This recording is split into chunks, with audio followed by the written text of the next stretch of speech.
किसी ने क्या खूब कहा है, आपकी समस्याओं का समाधान आपके पास खुद है, दूसरों के पास तो सिर्फ सुझाव है।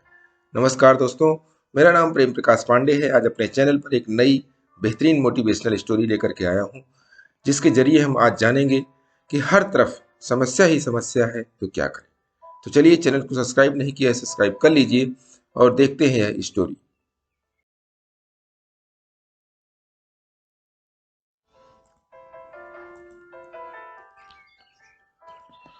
अजय राजस्थान के किसी शहर में रहता था। वह ग्रेजुएट था और एक प्राइवेट कंपनी में काम करता रहता। वह अपनी जिंदगी से खुश नहीं था। हर समय वह किसी न किसी समस्या से परेशान रहता था और उसी के बारे में सोचता रहता था। एक बार अजय के शहर से कुछ दूरी पर एक फकीर बाबा का काफिला रुका हुआ था। शहर में चारों ओर उन्हीं की चर्चा थी। बहुत से लोग अपनी समस्याएं लेकर उनके पास पहुंचने लगे। अजय को भी इस बारे में पता चला और उसने भी फकीर बाबा के दर्शन करने का निश्चय किया। छुट्टी के दिन सुबह सुबह ही अजय उनके काफिले तक पहुंचा। वहां सैकड़ों लोगों की भीड़ जुटी हुई थी।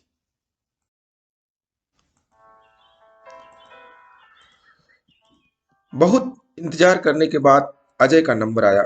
वह बाबा से बोला, बाबा, मैं अपने जीवन से बहुत दुखी हूँ। हर समय समस्याएं मुझे घेरे रहती हैं। कभी ऑफिस की टेंशन रहती है तो कभी घर पर अनबन हो जाती है और कभी अपने सेहत को लेकर परेशान रहता हूँ। बाबा, कोई ऐसा उपाय बताइए कि मेरे जीवन से सारी समस्याएं दूर हो जाए और मैं चैन से जी सकूं। बाबा मुस्कुराए और बोले, आज बहुत देर हो गई है। मैं तुम्हारे प्रश्न का उत्तर कल सुबह दूंगा, लेकिन क्या तुम मेरा एक काम, छोटा काम सा करोगे? अजय उत्साह के साथ बोला, जरूर करूंगा। बाबा बोले, देखो बेटा, हमारे काफिले में 100 ऊंट हैं और इनकी देखभाल करने वाला आज बीमार है। मैं चाहता हूं कि आज रात तुम इनका ख्याल रखो और जब 100 के 100 ऊंट बैठ जाएं तो तुम भी सो जाना। ऐसा कहते हुए बाबा अपने तंबू में चले गए। अगली सुबह बाबा अजय से मिले और पूछा, कहो बेटा, नींद अच्छी आई? अजय दुखी होते हुए बोला, कहाँ बाबा, मैं तो एक पल भी नहीं सो पाया। मैंने बहुत कोशिश की, पर मैं सभी ऊँटों को नहीं बैठा पाया। कोई न कोई ऊँट खड़ा हो ही जाता। मैं जानता था यही होगा। आज तक कभी ऐसा नहीं हुआ कि ये सारे ऊँट एक साथ बैठ जाए। अजय नाराजगी के स्वर में बोला, तो फिर आपने मुझे ऐसा करने को क्यों कहा?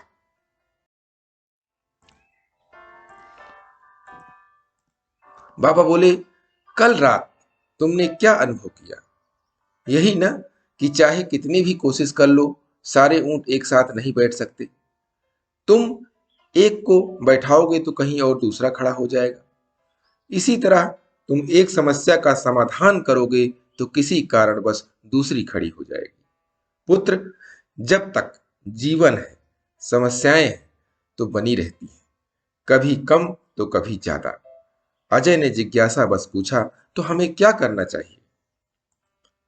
इन सब के बावजूद जीवन का आनंद लेना सीखो।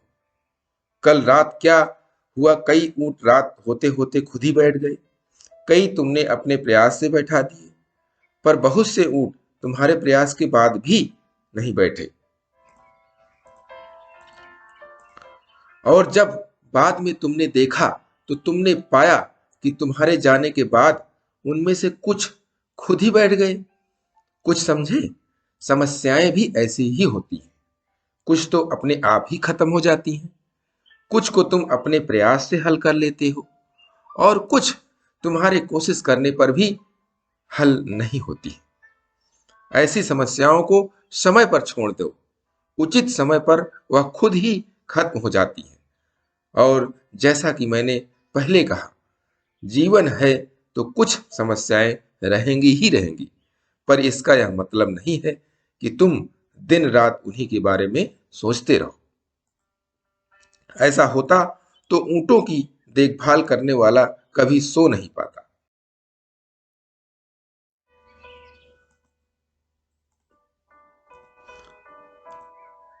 समस्याओं को एक तरफ रखो और जीवन का आनंद लो। चैन की नींद सो जाओ। जब उनका समय आएगा तो वो खुद ही हल हो जाएंगे। पुत्र, ईश्वर के दिए हुए आशीर्वाद के लिए उसे धन्यवाद करना सीखो। पीड़ाएं खुद ही खत्म हो जाएंगी।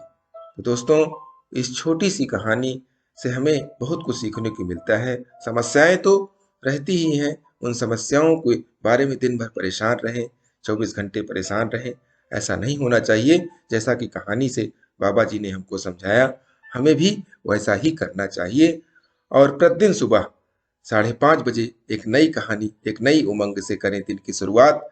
तब तक के लिए छोटों से मिले प्यार और बड़ों से मिले आशीर्वाद और भगवान के सहारे के साथ यही कहूंगा कि काम तो सभी करते हैं, पर काम करो कुछ ऐसा कि उदाहरण बन जाए। स्टोरी अच्छी लगी तो लाइक कीजिए, शेयर कीजिए अपने इष्ट मित्रों में और कमेंट्स कीजिए। और चैनल को अभी तक सब्सक्राइब नहीं किया, सब्सक्राइब कर लीजिए।